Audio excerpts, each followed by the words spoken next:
دوستو لیاقت علی چٹھا صاحب نے پورے ملک کے اندر جو ہے وہ بھوچال لے کے آ گئے ہیں۔ لیاقت علی چٹھا صاحب جو کہ کمشنر راولپنڈی ہیں، بہت ہی سیزنڈ بیوروکریٹ ہیں، انہوں نے الزام لگایا ہے خودکشی کرنے کی کوشش کے بعد کہ جو الیکشن ہیں وہ بری طرح سے رگڈ کیے گئے تھے۔ وہ خود اس کا ایک اعلیٰ کار تھے۔ الیکشن کمشنر کو انہوں نے الزام جو ہے وہ ٹھہرایا، چیف الیکشن کمشنر، ظاہری بات ہے پورے الیکشن کمیشن کو تو ان کو لیڈ کرتے، ان کے لیڈر کو بھی، چیف جسٹس تک کو جو ہے وہ انہوں نے نہیں چھوڑا۔ انہوں نے کہا کہ مجھے جو ہے وہ پھانسی دی جائے، اور ہم نے جو ہے وہ آزاد امیدوار جو جیت رہے تھے 50 ہزار کی ووٹوں سے ان کو ہروایا ہے۔ میرے کہنے کے اوپر بھی جو ہے وہ ہروایا گیا ہے، اور مجھے کہیں اور سے احکام جو ہے وہ آئے تھے۔ اپنے آروز سے جو ہے وہ معذرت بھی انہوں نے اختیار کی۔ آروز کا مطلب یہ کہ انہوں نے یہ کہا کہ یہ کام کروانے کے اندر میں بھی جو ہے وہ شامل تھا۔ انہوں نے یہ کہا کہ میرا ضمیر جو ہے وہ جاگ گیا۔ اچھا، اب یہ وہ سٹوری ہے جو اس سے پہلے پاکستان کی سڑکوں کے اوپر دوڑ رہی ہے، یعنی پاکستان کی سڑکیں جو ہے وہ بھر چکی ہیں۔ ایک طرف تو جی ڈی اے، دوسری طرف مولانا فضل الرحمان، تیسری جانب جو ہے وہ پی ٹی آئی آج جو ہے وہ بڑا احتجاج جو ہے وہ ملک بھر کے اندر کر رہی ہے۔ اور یہ پاکستان کے الیکشن کی وہی روایت جو سالوں سے پاکستان کے ساتھ جڑی ہوئی ہے، اسی کی ایک اور کڑی نظر آتی ہے، بلکہ اس سے بھی آگے جاتی ہوئی چیزیں نظر آ رہی ہیں۔ اس کی وجہ جو ہے وہ آج کا متحرک میڈیا، سب کچھ جو ہو سکتا ہے، لیکن اس کے اوپر جو سب سے بڑے زیادہ شادیاں بجا رہے ہیں اس وقت وہ پی ٹی آئی والے بجا رہے ہیں۔ یعنی ان کا یہ کہنا ہے کہ وہ جو سب کچھ سوچ رہے تھے، کہہ رہے تھے، وہ سب کچھ پورا ہوتا ہوا دکھائی دے رہا ہے۔ صرف ایک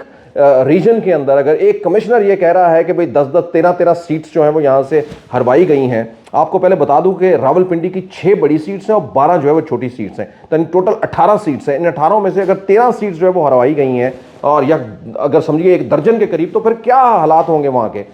ایک مفروضہ جو میں ابھی آپ کو دینے لگا ہوں وہ ذرا ضرور سن لیجئے گا، کیونکہ یہ بہت امپورٹنٹ ہے۔ آپ یا پھر پی ٹی آئی کے وہ فالوور جن کو یہ لگ رہا ہے کہ یہ سب کچھ جو آج جن کا ضمیر جاگا ہے، جنہوں نے 20 دن کے بعد ریٹائر ہو جانا ہے، تقریباً 22 دن کے بعد، اور وہ اپنی تقریباً 3 ڈیکیڈ کی سروس جو ہے وہ اس میں کر چکے ہیں، تو ضمیر ان کا جو ہے وہ اس مرحلے کے اوپر جاگا ہے۔ تو سوچئے کہ کیا وہ انہی کے لیے جاگا ہے، پی ٹی آئی کے لیے جاگا ہے؟ ایک اس کا ذرا تھوڑا سا ریورس انجینئرنگ کرتے ہیں۔ سوچئے ذرا کہ آج اگر شام کو 5 بجے 6 بجے الیکشن کمشنر نے آ کے، یا انہوں نے جو تحقیقات جو کرتے جا رہے ہیں، اور مختلف حلقوں کی ان کے پاس جو ہے وہ رپورٹس آئی ہیں، اور جس کے اوپر انہوں نے فیصلے سنانے ہیں، اور اگر وہ کچھ حلقوں کے یہ فیصلے سنانے چلے جائیں، فرض کر لیا 20 حلقوں کے بھی وہ فیصلے یہ سنانے کی طرف چلے جائیں کہ یہاں پہ انتخابات کے اندر جو ہے وہ پرابلمز آئی ہیں، اور ان حلقوں کی پرابلمز کے عوض کے اندر پی ٹی آئی کو وہ سیٹس مل جاتی ہیں، آزاد امیدواروں کو جو پی ٹی آئی سپورٹڈ ہیں ان کو وہ سیٹس مل جاتی ہیں، تو الیکشن کے اوپر ایک بڑا سوالیہ نشان ایک تو کھڑا ہو جائے گا، اور دوسری جانب جو ہے وہ پی ٹی آئی ایک ایسی پوزیشن کے اندر چلی جائے گی کہ کسی دوسری پارٹی کے پاس جو ہے وہ یہ کوئی مورل گراؤنڈ نہیں رہ جائے گی کہ وہ حکومت بنا سکے، لیڈ کر سکے۔ اس وقت بھی اتنی مشکل ہے کہ سب لوگ تقریباً بھاگ رہے ہیں اس سے حکومت بنانے سے، یعنی حالات جو ہے وہ اس طرح، تو ڈرائیونگ سیٹ کے اوپر جو وہ پی ٹی آئی آ سکتی ہے اگر ایسا ہو۔ یہ میں ایک مفروضہ آپ کے ساتھ صرف شیئر کر رہا ہوں، اور سمجھ لیجئے کہ اگر اس سے پہلے وقت سے پہلے جب یہ فیصلے آنے ہیں، جب الیکشن کمیشن کے پاس جو ہے وہ پٹیشنز لگی پڑی ہیں، یعنی ان کے پاس جو ہے وہ ہر حلقے والا کسی بھی عدالت کا دروازہ کھٹکھٹاتے ہیں، وہ الیکشن کمشنر کو بھیج دیتا ہے کہ ادھر پہلے جائیں، وہاں سے جا کے جو ہے وہ اپنی سنوائی کریں اور انصاف لے کر کے آئیں، اور الیکشن کمشنر یقیناً جو ہے وہ ان کے پاس جو یہ جوڈیشل اختیارات بھی ہیں کہ وہ ان ساری معاملات کی جو ہے وہ تحقیق بھی کرے۔ انہوں نے ہی یہ سب کچھ جو ہے وہ کھولا ہے پنڈورا باکس، انہی کا ہی جو کرتوت ہے، کیتا کرایا ہے جو سب لوگوں کے سامنے آ رہا ہے۔ یعنی آپ دیکھ رہے ہیں کہ الیکشن کے اندر 2024 کے الیکشن کے اندر بھی جو ہے وہ یہ ساری چیزیں جو ہے وہ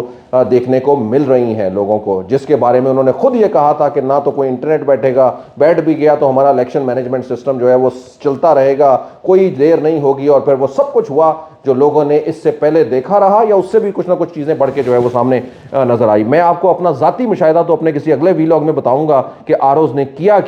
یا ان سے کیا کروایا گیا۔ جو میرے پاس جو ہے وہ اپنی تحقیقات ہیں، یا جو میرے پاس اپنی رپورٹس ہیں، وہ اتنی تہلکہ خیز ہیں کہ شاید وہ آپ لوگوں کے لیے بہت ساری چیزوں کو سوچنے کے اوپر مجبور کر دیں گی، اور یقیناً جو ہے وہ ایز اے پاکستانی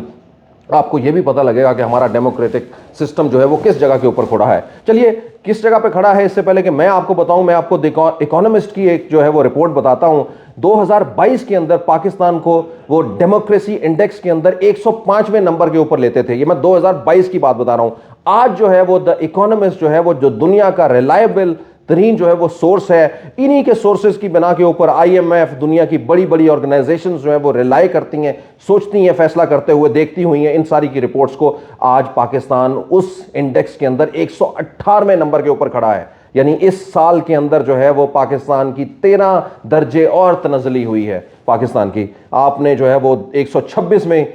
جوڈیشل ہماری یعنی عدالتیں یا ہمارا عدالتی نظام انصاف کا نظام کے بارے میں تو سنا ہوگا, شاید اسی کا پیچھا کرتے ہوئے ہمارا ڈیموکریٹک سسٹم بھی جو ہے وہ آگے کی طرف جو ہے وہ جا رہا ہے, جو ہمارے لیے ہی نہیں بلکہ پوری دنیا کے لیے ایک لمحہ فکریہ اور ہمارے لیے شرم کا مقام ہے. سو دوستو, بہرحال لیاقت علی چٹھا صاحب کے بارے میں آتا ہوں. لیاقت علی چٹھا صاحب کا فیصلہ آباد مختلف جگہ میرا بھی ان کے ساتھ بڑا اچھا جو ہے وہ ایسوسیشن رہی ہے. ہم جرنلسٹ کی ایک مدبر جو ہے وہ مدبر جو ہے وہ آج جو ہے وہ ان کے بارے میں کہا جا رہا ہے. حنیف عباسی نے کہا کہ جی وہ تو ذہنی طور پہ, رانا ثناء اللہ صاحب نے کہا کہ جی وہ ذہنی طور پہ میرے دوست بھی ہیں لیکن وہ ذہنی طور پہ جو ہے وہ کچھ ٹھیک نہیں تھے, کچھ دوائیاں بھی لے رہے تھے اور کچھ اس طرح کی بات جو ہے وہ انہوں نے کہا تھا شاید.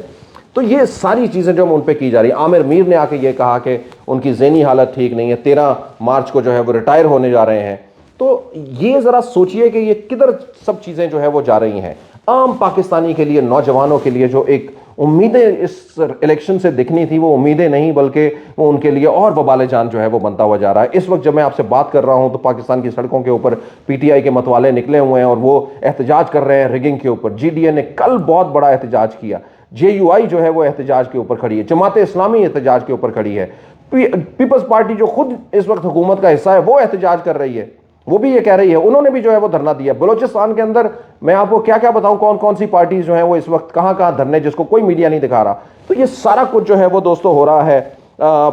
یہ پاکستان کے لیے لمحہ فکریہ ہے, اور وہ لوگ جو پاکستان کی اس چیزوں کو ڈرائیو کرتے ہیں, جو یہ سمجھتے بھی ہیں اور کہتے بھی ہیں کہ ہم جو ہے وہ پاکستان کے جو ہے وہ سب سے زیادہ جو ہے وہ پاکستان کی ترقی کو دیکھنا چاہتے ہیں اور پاکستان کی اس بیک بون کے اوپر جو ہے وہ کھڑے ہوئے ہیں, ان کو یہ سوچنے کی ضرورت ہے کہ آخر جو ہے وہ ہم کیا کرتے ہوئے جا رہے ہیں, ہم کدھر جا رہے ہیں. لیاقت چٹھا نے نہ صرف آج مستعفی ہونے کا جو کہ کمشنر راولپنڈی ہے اس کا اعلان کیا, بلکہ انہوں نے یہ کہا کہ کچہری چوک میں مجھے جو ہے وہ لٹکا دیا جائے. اب لٹکانا تو کیا, لیکن اگر ان کا یہ جرم ہے تو اس جرم کی پاداش کے اندر انہیں کیا کرنا ہے. دوسری جانب یہ بھی ایک مفروضہ جو ہے وہ سامنے ہے کہ ظاہری بات ہے آخر ایک انسان ہے اور انسان یہ سوچتا ہے کہ میں کیا کرنے جا رہا ہوں. ان لوگوں کے بارے میں سوچئے, یا آپ اپنے اوپر لگا کے سوچئے کہ جب آپ سے کوئی غلط کام کروایا جائے اور پھر اس کے بعد جو ہے وہ اس غلط کام کی جو ہے ایک آدھ لرزش جو ہے وہ آپ کو یقیناً جو ہے وہ بار بار آتی رہتی ہے اور آپ کو جو ہے وہ تنگ کرتی رہتی ہے. پاکستان کے اس الیکٹورل نظام کے اوپر سوالیہ نشان کھڑے سے کھڑے ہوتے جا رہے ہیں. محسن نقوی سی ایم پنجاب جو کہ کیئر ٹیکر ہیں, انہوں نے ایک اعلیٰ سطحی کی جو ہے وہ کمیٹی بنا کے اس کی تحقیق کرنے کا بھی جو ہے وہ عندیہ دے دیا اور کہہ دیا گیا ہے کہ تحقیقات کا حکم دے دیا ہے میں نے. اس کے علاوہ اس وقت لیاقت علی چٹھا جو کہ کمشنر راولپنڈی تھے ان کو گرفتار کر دیا ہے. خالد حمدانی جو کہ سی پی او راولپنڈی ہیں انہوں نے گرفتار کر کے نامعلوم مکان کے اوپر جو ہے وہ لے جا چکے ہیں. سو دوستو, critical time but understand this کہ یہ سب کچھ جو ہے وہ ایسے نہیں ہوا. سب لوگ یہ جانتے ہیں کہ پاکستان کے اندر جو کچھ چیزیں لکھی جاتی ہیں ان کا ایک فریم ہوتا ہے, وہ ہر بات کے پیچھے کوئی نہ کوئی جو ہے وہ بات ہوتی ہے, اور سم ٹائم وہ بات جو آپ کو سامنے نظر آ رہی ہوتی ہے وہ سب کچھ جو ہے وہ اس طرح سے نہیں ہوتی. یہ بھی اسی طرح کا ہی جو ہے وہ ہمیں ایک لمحہ لگ رہا ہے. یقیناً جو ہے وہ یہ کہا جا سکتا ہے کہ کچھ دن پہلے بھی جو ہے وہ 10 دن پہلے بول لینا چاہیے تھا, یا ریزسٹنس دکھانی چاہیے تھی لیاقت علی چٹھا صاحب کو, جب وہ اتنے سیزنڈ جو ہے وہ بیوروکریٹ ہیں, اتنا کچھ انہوں نے پرفارم کیا ہوا ہے, ان کو یہ پتہ ہے کہ کیا ہو رہا ہے. جب وہ یہ سب کچھ کر رہے ہوں گے, ان کے اور دوسرے دوست بھی کمشنر ہوں گے, ان کے اور دوسرے جو ہے وہ چاہنے والے یا ان کے ساتھ ایسوسیٹڈ لوگ وہاں پہ یہ سب کچھ کیا ہو رہا تھا, ان کو یقیناً یہ معلوم ہوگا کہ یہ پاکستان کے لیے بہتر نہیں ہے. آج وہ یہ کہتے ہیں کہ ہم پاکستان بنانے والوں کے ساتھ ہیں, ہم نے انگریزوں کے ساتھ, ہم نے سکھوں کے ساتھ, ہم نے مختلف لوگوں کے ساتھ جو ہے وہ لڑا ہے پاکستان کی بنانے کے لیے, ہمارے بڑوں نے لڑا ہے, تو میں پاکستان کو جو ہے وہ ایک داغ نہیں دے سکتا ہوں, پاکستان کو دھچکا نہیں دے سکتا ہوں. اسی لیے جو ہے وہ انہوں نے یہ کہا کہ میں نے یہ فیصلہ کیا ہے کہ میں عوام کو یہ بتاؤں اور بتاؤں کہ ان کے ساتھ, ان کے ووٹ کے ساتھ کیا ہوا ہے. دوستو, یہ کہانی جو ہے وہ ابھی شروع ہوئی ہے, پارٹی ابھی باقی ہے, یہ شروعات ہے. بہت جلدی جو ہے وہ اس کا کلائمیٹ آنے والا ہے, زیادہ دیر آپ کو انتظار نہیں کرنا پڑے گا. لیکن ہم سب کے لیے بحیثیت قوم اور ان سب فیصلہ سازوں کے لیے جو ہے وہ یہ ایک لمحہ ہے شاید جس کو جو ہے وہ سوچنا ان کے اوپر فرض بھی ہے اور قوم کا قرض بھی ہے. پاکستان پائندہ باد.